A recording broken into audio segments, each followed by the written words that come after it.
bark beetles are really tiny. They attack en masse. That's how they overcome the defenses of the tree, because they are so tiny, but they work together. And so you'll see these exit holes. You won't see their entrance holes, you'll see them exiting out. And when they come out, they spin. And so it's like a little drill bit just went through the bark. You see these perfectly round little exit holes. Unlike woodpecker holes, which are usually bigger, a little sloppy around the perimeter, these are perfectly round, and you'll see sometimes a whole bunch of them clustered where they all came out of a gallery. Don't blame bark beetles, says State Forest entomologist Christine Buell.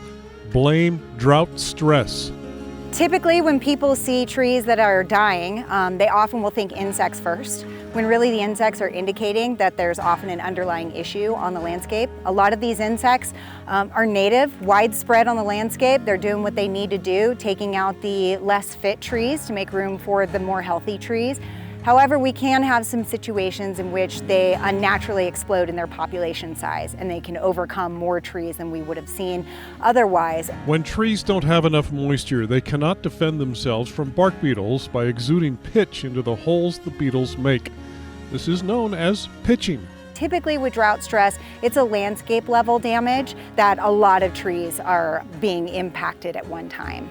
And it's a very slow burn, so often a tree doesn't die from just 1 year of drought stress. It's multiple years adding on that you'll start seeing a slow progression of mortality.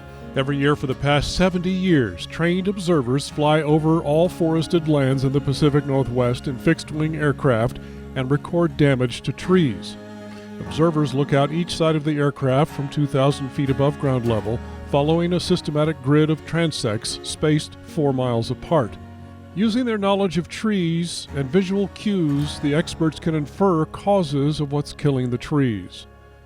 Site-specific ground surveys confirm what is observed from the air.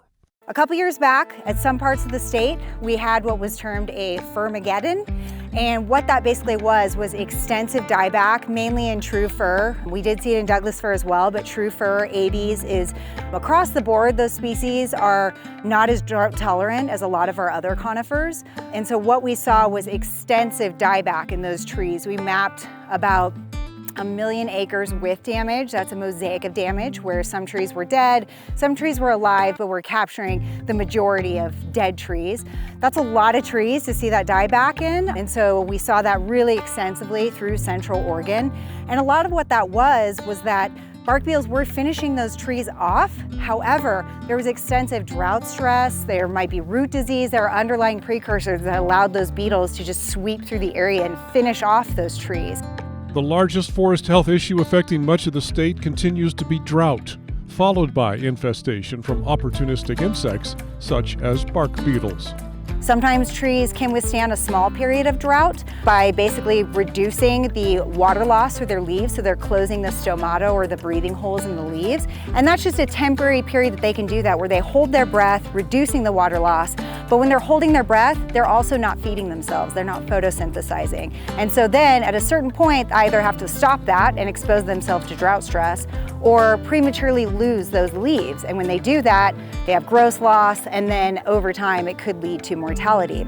New research and tools are being developed to help forest landowners improve climate resilience in their trees by providing resources on appropriate seed sources, updated stand density guidelines, and landowner assistance funding. The bark beetles have already exited this tree.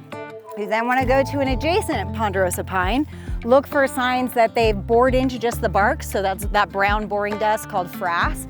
You may see pitch tubes, little globules of pitch in pine where the tree is trying to push out the beetle, but if it's drought stressed, you may not see that. Reducing the impacts of drought may require thinning stands of trees so that there's less competition for moisture, and the remaining trees are healthy enough to protect themselves from always present insects. I'm Brooks Snavely for The Great Outdoors.